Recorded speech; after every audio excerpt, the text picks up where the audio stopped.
Assalamualaikum warahmatullahi wabarakatuh. Gimana nih kabar teman-teman semua? Semoga baik-baik ya. Kali ini kita bakal bahas soal B.F. Skinner dan teorinya yaitu behavioristik. Siapa sih Skinner itu? Dan seperti apa teori kepribadian manusia yang ia kemukakan? Nah, ini yang bakal kita bahas di video kali ini. Bruce Frederick Skinner atau B.F. Skinner adalah seorang psikolog berkebangsaan Amerika. Ia lahir di Susquehanna, Pennsylvania pada tanggal 20 Maret 1904 dan meninggal pada tanggal 18 Agustus 1990 di Cambridge, Massachusetts. Ia merupakan anak pertama dari William Skinner yang bekerja sebagai seorang pengacara sekaligus politikus dan Grace Mange Bruce Skinner sebagai ibu rumah tangga. Skinner menempuh pendidikan dalam bidang bahasa di Hamilton College.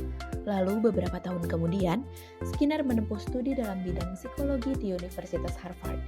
Pada tahun 1948, Skinner mengajar di Harvard sampai akhir hayatnya. B.F. Skinner juga dikenal sebagai tokoh behaviorisme dengan pendekatan model instruksi langsung, dan ia mempercayai bahwa perilaku dikontrol melalui proses operant conditioning, yaitu suatu proses perilaku operant, baik penguatan positif maupun negatif, yang dapat mengakibatkan perilaku tersebut dapat berulang kembali atau menghilang sesuai dengan keinginan. Inti pemikiran Skinner adalah bahwa setiap manusia bergerak berdasarkan rangsangan dari lingkungannya.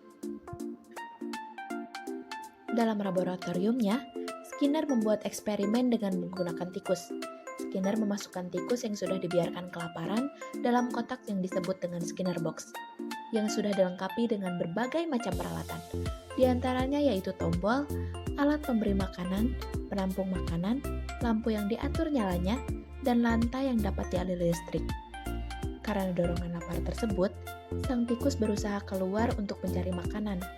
Selama tikus bergerak keluar mencari makanan, ia tidak sengaja menekan tombol dan makanan pun keluar. Hal itu terjadi berulang kali, sehingga sang tikus menyadari bahwa pergerakannya akan membuahkan hasil berupa makanan yang keluar dari mesin makanan. Secara terjadwal, makanan didapatkan oleh sang tikus bertahap sesuai dengan peningkatan perilaku yang ditunjukkan sang tikus. Proses tersebut dinamakan shaping. Secara umum, behaviorisme adalah suatu pandangan bahwa manusia berkembang berdasarkan stimulus yang diterima dari lingkungan sekitarnya. Sedangkan menurut Skinner sendiri, behaviorisme adalah sebuah teori yang memandang bahwa perkembangan kepribadian manusia itu dapat berubah berdasarkan pembelajaran dari lingkungan sekitar. Skinner mengemukakan 3 asumsi dasar tentang behavior. Yang pertama, behavior is lawful, atau perilaku memiliki hukum tertentu yang berarti tingkah laku adalah suatu usaha menemukan keteraturan dan menunjukkan bahwa peristiwa tertentu berhubungan teratur dengan peristiwa yang lain. Yang kedua, behavior can be predicted, atau perilaku dapat diramalkan dalam arti tidak hanya dijelaskan, perilaku dapat diprediksi di masa yang akan datang. Dan yang ketiga, behavior can be controlled, atau perilaku yang dapat dikontrol. Intinya, perilaku bisa dikontrol sesuai dengan individu yang ingin membentuk sebuah perilaku. Selain itu, ada 2 klasifikasi dasar dalam perilaku menurut Skinner, yaitu yang pertama, ada operant behavior, atau respon yang dimunculkan organisme tanpa adanya stimulus yang mendorong terjadinya respon itu. Contohnya, seseorang bisa memutuskan apakah ia akan mengeluarkan air liur atau tidak ketika melihat makanan. Kemudian yang kedua, ada respondent behavior, yaitu respon yang dihasilkan organisme untuk menjawab stimulus yang berhubungan dengan respon tersebut. Contohnya, ketika kita menjauhkan tangan saat tangan kita menyentuh benda yang panas. Nah, gitu. Pengkondisian operan sendiri terdiri dari 2 konsep utama, yaitu penguatan atau reinforcement dan hukuman atau punishment. Yang pertama, penguatan atau reinforcement. Skinner membagi penguatan ini menjadi 2 bagian, ada yang positif dan juga ada yang negatif. Penguatan positif adalah penguatan berdasarkan prinsip bahwa frekuensi respon meningkat karena diikuti dengan stimulus yang mendukung atau rewarding. Bentuk-bentuk penguatan positif adalah berupa hadiah, perilaku seperti senyum, bertepuk tangan atau mengacungkan jempol, atau penghargaan seperti nilai A, juara 1, dan lain sebagainya. Kemudian ada penguatan negatif, yaitu adalah penguatan yang berdasarkan prinsip bahwa frekuensi respon meningkat karena diikuti dengan penghilangan stimulus yang merugikan atau tidak menyenangkan. Bentuk-bentuk penguatan negatif antara lain menunda atau tidak memberikan penghargaan, memberikan tugas tambahan, atau menunjukkan perilaku yang tidak senang, seperti menggelengkan kepala, mengerutkan kening, atau memasang wajah kecewa, dan lain sebagainya. Kemudian yang kedua ada hukuman atau punishment. Hukuman atau punishment ini adalah konsekuensi yang menurunkan probabilitas terjadinya suatu perilaku atau apa saja yang menyebabkan suatu respon menjadi berkurang atau bahkan langsung dihapuskan atau ditinggalkan. Namun, menurut Skinner, hukuman tidak menurunkan probabilitas apapun. Walaupun hukuman bisa menekankan suatu respon selama hukuman itu diterapkan, hukuman tidak akan melemahkan kebiasaan. Skinner juga berpendapat bahwa hukuman dalam jangka panjang tidak akan efektif. Tampak bahwa hukuman hanya menekan perilaku. Nah, Skinner juga berpendapat bahwa penyelidikan mengenai kepribadian hanya sah jika memenuhi beberapa kriteria ilmiah. Ibaratnya, ia tidak akan menerima gagasan bahwa kepribadian atau diri itulah yang membimbing atau mengarahkan perilaku. Bagi Skinner, studi mengenai kepribadian itu ditunjukkan pada penemuan pola yang khas dari kaitan antara tingkah organisme dan berbagai konsekuensi yang diperkuatnya. Lalu, ia menguraikan sejumlah teknik yang digunakan untuk mengontrol perilaku. Kemudian, banyak di antaranya yang dipelajari oleh social learning theorists yang tertarik pada bidang modeling dan modifikasi perilaku. Teknik tersebut adalah sebagai berikut. Yang pertama, ada pengekangan fisik atau physical restraint. Yang kemudian ada bantuan fisik atau physical aids. Bagi Skinner, studi mengenai kepribadian itu ditunjukkan pada penemuan pola yang khas dari kaitan antara tingkah organisme dan berbagai konsekuensi yang diperkuatnya. Lalu ia menguraikan sejumlah teknik yang digunakan untuk mengontrol perilaku. Kemudian, banyak di antaranya yang dipelajari oleh social learning theorists yang tertarik dalam bidang modeling dan modifikasi perilaku. Teknik tersebut adalah sebagai berikut. Yang pertama, pengekangan fisik atau physical restraints. Yang kedua, bantuan fisik atau physical aids. Kemudian yang ketiga, mengubah kondisi stimulus atau changing the stimulus conditions. Yang keempat, manipulasi kondisi emosional atau manipulating emotional condition. Yang kelima, melakukan respon-respon lain atau performing alternative response. Kemudian yang keenam, ada menguatkan diri secara positif atau positive self-reinforcement. Kemudian yang terakhir ada menghukum diri sendiri atau self-punishment. Perkembangan kepribadian sendiri dianggap oleh Skinner lebih didominasi oleh pengaruh eksternal atau peran lingkungan dalam pembentukan perilaku. Perilaku yang dimaksud adalah tingkah laku sosial, patologis dan perubahan tingkah laku, juga modifikasi tingkah laku sosial. Seorang individu berinteraksi dengan lingkungannya menerima reinforcement positif atau negatif dari tingkah lakunya. Ketika seorang berinteraksi dengan orang lain, orang tersebut di-reinforcement untuk melakukan tingkah laku dominan. Semua dikembalikan kepada riwayat reinforcement yang pernah diterima oleh seseorang. Sederhananya, Skinner mengidentifikasikan bahwa sikap seseorang terhadap apa yang dia hadapi itu berhubungan dengan apa yang pernah dia hadapi sebelumnya. Patologis dan perubahan tingkah laku. Skinner berpendapat bahwa tingkah laku abnormal berkembang dengan prinsip yang sama dengan perkembangan tingkah laku yang normal.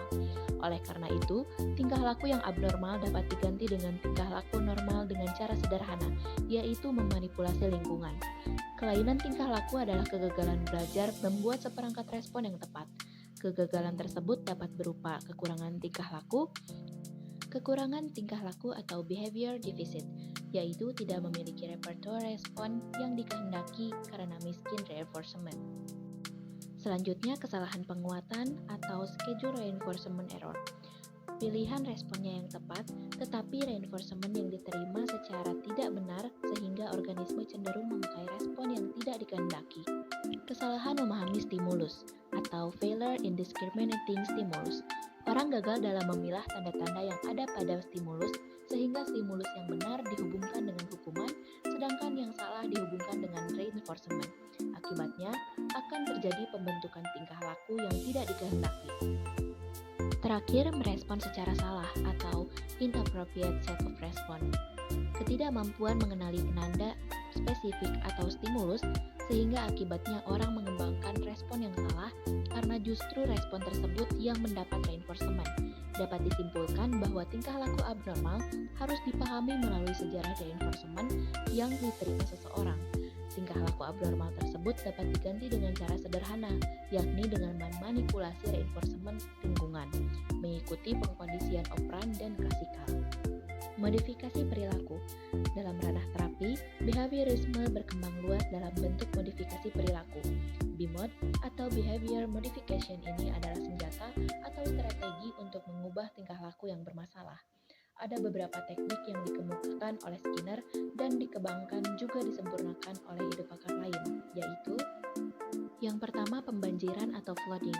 Membanjiri klien dengan situasi atau penyebab yang menimbulkan kecemasan pada klien hingga ia merasa terdesak, kemudian terbiasa dengan kecemasan tersebut hingga ia menyadari bahwa hal yang ia cemasi itu tidak terjadi. Namun, flooding ini harus dilakukan dengan sangat hati-hati karena reaksi emosi yang sangat tinggi bisa menimbulkan akibat tertentu, seperti penderita fobia ketinggian yang dapat sembuh dengan memaksakan naik lift dan berjalan-jalan di atas gedung yang bertingkat. Yang kedua, terapi aversi.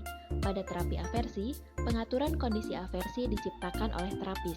Keberhasilan suatu treatment menuntut kerja keras dari klien dan bantuan yang optimal dari terapis. Yang ketiga, pemberian hadiah atau hukuman secara selektif atau selective reward or punishment.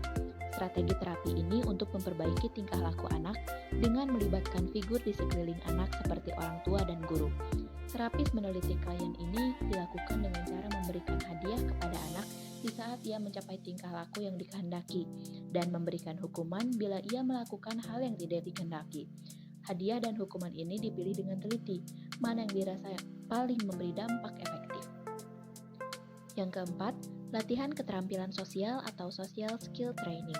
Latihan ini banyak dipakai untuk membantu penderita depresi yang dianggap sebagai dari perasaan tidak mendapatkan hadiah atau perhatian yang memadai dari lingkungan yang mungkin karena tidak memiliki keterampilan untuk memperolehnya kepada penderita yang diajar teknik-teknik khusus dalam berinteraksi sosial. Kemudian yang kelima ada kartu berharga atau token ekonomi. Teknik yang didasarkan pada prinsip pengkondisian operan yang didesain untuk mengubah tingkah laku klien. Intervensi ini dapat dipakai untuk mendidik anak di rumah dan di sekolah, khususnya pada anak yang lambat belajar, autis, dan delinkuensi. Hadiah dalam bentuk kartu berharga diberikan kepada klien setiap kali klien memunculkan tingkah laku yang dikehendaki. Pemberian reinforcement diatur dalam interval atau rasio, bisa divariasikan dengan memberikan hukuman, yakni mengambil kartu yang sudah dimiliki klien kalau dia melakukan kesalahan. Setelah klien memegang kartu dengan jumlah tertentu, kartu tersebut dapat ditukar dengan reinforcement primer yang disukainya. Terakhir, kritik terhadap teori kepribadian B.F. Skinner. Skinner dikritik dari berbagai titik. Psikolog humanistik menentang pendekatan penelitian Skinner yang menjadikan mesin, bahkan hewan, sebagai objek penelitiannya sebagai pengganti manusia. Karena menurut mereka, manusia itu lebih kompleks daripada mesin dan hewan. Manusia juga memiliki kualitas unik seperti kehendak yang bebas dan sadar. Kritik lainnya terlihat dari penelitian Skinner tentang sosial, ekonomi, agama, dan budaya yang sebenarnya tidak bisa digambarkan dengan percobaan pada merpati yang disimpan di dalam sebuah box. Keyakinan Skinner bahwa semua perilaku dipelajari ditentang oleh dua mantan siswanya yang mengkondisikan lebih dari 6.000 hewan dari 38 spesies untuk iklan di TV dan tempat-tempat wisata. Hewan-hewan tersebut ialah babi, musang, hamster, lumba-lumba, paus, dan sapi. Hewan-hewan yang ditampilkan ini memiliki kecenderungan pergeseran naluri dengan menggantikan perilaku naluri untuk perilaku yang telah diperkuat, bahkan ketika perilaku naluri dihalangi untuk menerima makanan.